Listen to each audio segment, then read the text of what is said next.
When it comes to House of the Dragon, Ormund Hightower is exactly what the show had been missing, and he brought to the table crucial elements that are undeniably vintage early Game of Thrones. And this video is going to explain how that statement could possibly make any sense.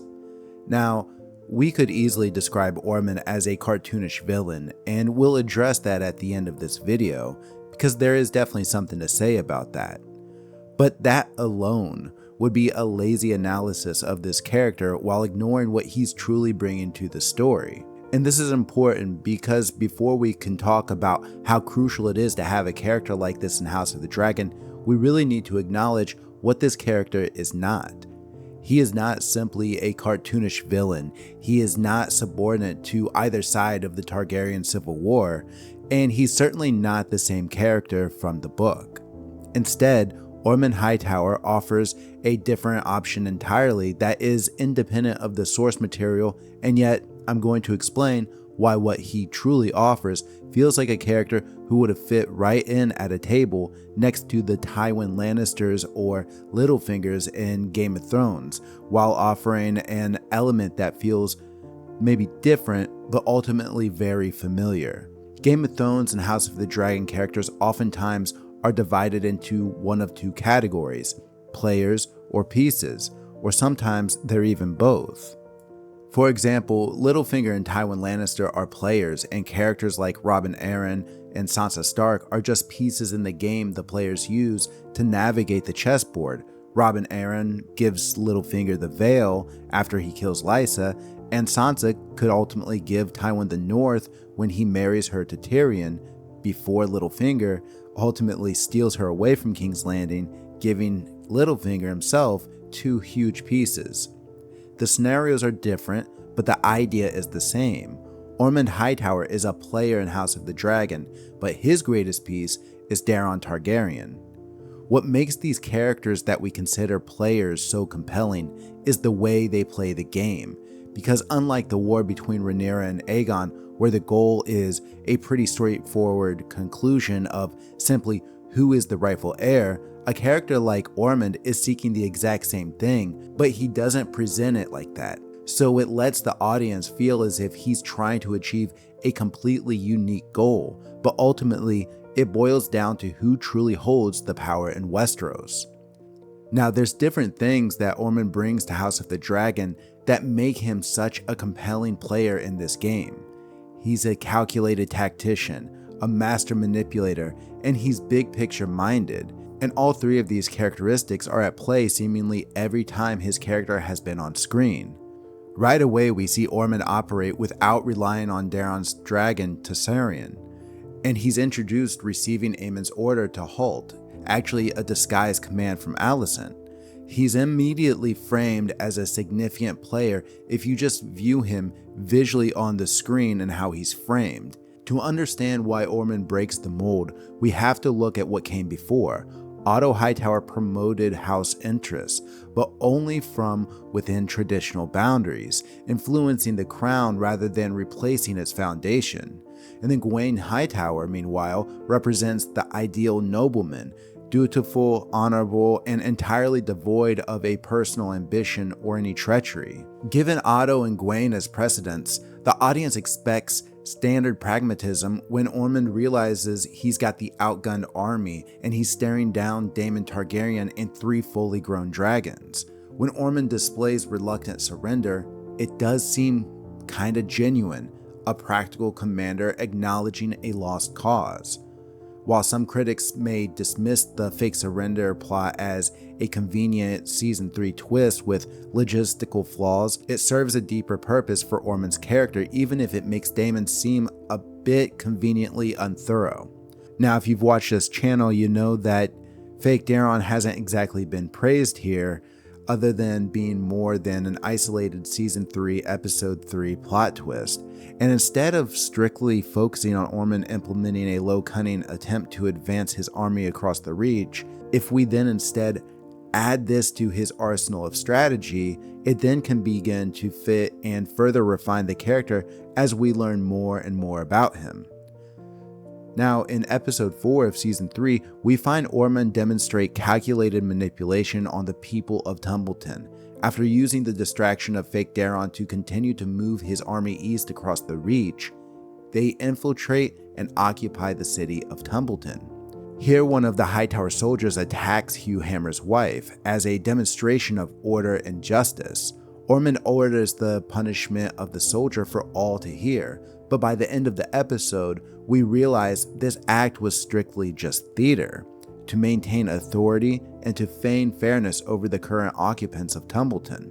But in this final scene in episode 4, more layers of Ormund are revealed. First, he has a knack for showing you one thing to distract you so that he can get away with doing another. Hence, he publicly condemns the act of his soldier, and then privately, he commands the execution of an innocent man. But further, we recognize how he's taken Daron to ward, only to manipulate and groom Daron to despise his Targaryen side, teach Hightower supremacy, essentially a belief system rooted in eugenics. And while we don't know how effective this has been on the development of Daron, we do know that it is enough to persuade the young prince to murder an innocent man at Ormund's encouragement.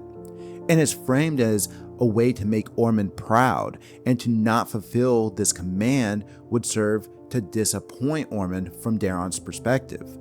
There's even a moment where Daron claims mercy is a kingly virtue, and he's immediately scolded for sounding like his real father Viserys. The idea that Daron would cower to this claim can suggest that being compared to his father, or any other Targaryen for that matter, might bring him shame. It's actually one of the most twisted moments in the show when we consider character relationship dynamics, because this one is extremely abusive in a very blatant, emotional, manipulative manner. You see, the claim of Ormund being a quintessential Game of Thrones-like character is not that he's morally gray, which is the most common ways to describe a character from that universe. Instead, it's a claim of how a character plays the Game of Thrones itself, how they maneuver politics and war, and not to win a battle or to win a line of succession, but instead a bigger picture character archetype altogether. Nobody would claim Littlefinger to be morally gray, but that made him no less fascinating as an antagonist. He manipulates people like chessboard pieces. He uses deceit and treachery as tools like the other characters use their swords in battle. Like Ormund does here with Daron, Littlefinger did the same with Sansa in Game of Thrones, promoting the idea that putting Sansa back in Winterfell or keeping her safe is his agenda, when truly, Sansa is simply the key to unlock the power he desires for himself. Where it is a little different here with Ormund, because he's trying to convince Daron that this is something that is inherent to him as well. That's the type of manipulation. He's trying to draw him into that Hightower supremacy, as almost if it's his birthright, that his blood is Hightower. He's been raised Hightower, and his Targaryen side is simply a birth defect that, with the love and support from Ormund, Daron will be able to overcome this unfortunate character flaw. The idea of a character focused on eugenics feels right at home in the Game of Thrones universe. And even though this has been a long believed core value of the Targaryens, is actually now a Hightower that takes this worldview to a whole different level. And when we think of the ultimate ambitions, Ormund is communicating that the bigger picture plan is to replace the Targaryens altogether. And this feels even more at home if you're a book reader and believe that the Maesters and the Septons have a historic grand conspiracy to rid the world of the abominations that they believe are the Targaryens and of course their dragons. And both the faith of the Seven and the Maesters, they trace their lines right back to the Hightower home of Old Town with the Starry Sept and the Citadel. In episode 5, we are treated to a scene where Ormund and Daron discuss the history of Miriam Martell, or the Yellow Toad. He paints the similarities to how the Martells successfully resisted the Targaryens during Aegon's conquest. The Martells couldn't match the brute force of the dragons. Instead, they deployed methodical resistance and clever attacks, trapping the armies sent by the Targaryens. In simple terms, Ormund is describing guerrilla warfare tactics. Now, I found this funny as a lot of the fandom had described Kristen Cole's strategy at the end of episode 4 and going into episode 5 as guerrilla warfare, but it's a far greater execution actually by Ormund, especially in terms of the psychological attack that it accomplishes simultaneously. When we learn that it is in fact Ormund's strategy to have the City Watch assassinated one by one, then two by two, and then at the end of episode 5 eliminating Sir Luther, commander of the City Watch, it's the exclamation point on the building paranoia for Rhaenyra and then even to Daemon, but also the exclamation point to the character itself of Ormund Hightower. House of the Dragon has been in need of strategy that we see it initially schemed up and then ultimately see it executed. And unlike other scenarios, nothing here is happening due to a misunderstanding or taking advantage of another character's mistakes. Instead, Ormund is tricking characters into mistakes, such as the fake Daron plot, causing dissent within King's Landing with the City Watch that helped Rhaenyra take the city, creating a paranoia of propaganda from the small folk who were already starving and now they feel unsafe. In true Game of Thrones fashion, a character like Ormund isn't trying to win the contest of strength. Instead, he's psychologically dismantling Rhaenyra's claim through chaos. My favorite part is that Ormund is executing this plot against Rhaenyra, not with an army, but instead with letters delivered by riders in the night or by the ravens. And it feels similar to the line of thinking from Miriam Martell when she used her intellect and strategy to resist the Targaryens. Or maybe I'd remind you that Tywin Lannister didn't actually defeat Robb Stark in battle, but instead he won the war against the North through strategy that he executed simply with a pen and paper, such as the Red Wedding. And that's exactly what Ormund has done up until this point. He's trying to win the war with a pen, not a sword. But now the bad news. I don't think these comparisons will actually last very long. Unfortunately, there's little reason to think that narratively House of the Dragon will be able to fit a character like Ormund or his larger-than-life aspirations into House of the Dragon's endgame. There's so many other characters who've gotten longer built-in character arcs and even the significance that they play based on the book, that just the practicality alone makes it seem that Ormund is here only for a good time, but certainly not a long time. And while I enjoy this character, I believe he was introduced entirely too late to develop an audience investment equal to that of Tywin Lannister or Littlefinger. And if he's eliminated relatively quickly as I predict, I fear it's going to be the louder, less subtle character traits that define him.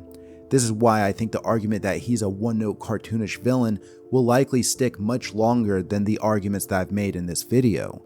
People will remember him as the figure standing there with his face glowing in Tessarion's dragonfire when he forced Daron to murder an innocent person.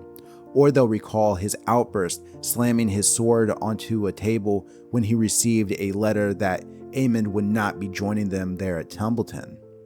But my hope is audiences can at least appreciate what could have been, some of the really compelling characteristics Ormund brought to the story, and maybe we can cross our fingers and I'll be wrong and House of the Dragon actually does find a way to fully realize the potential I see in this character, and we're given a full, satisfactory character arc. Because I believe the efficiency in which they've introduced the character Ormund Hightower truly does deserve a more satisfactory conclusion than what I anticipate we'll actually get. Look, let me know if you agree with me by leaving this video a like, or if you disagree, explain to me why in the comments section. I'd love to hear what you think.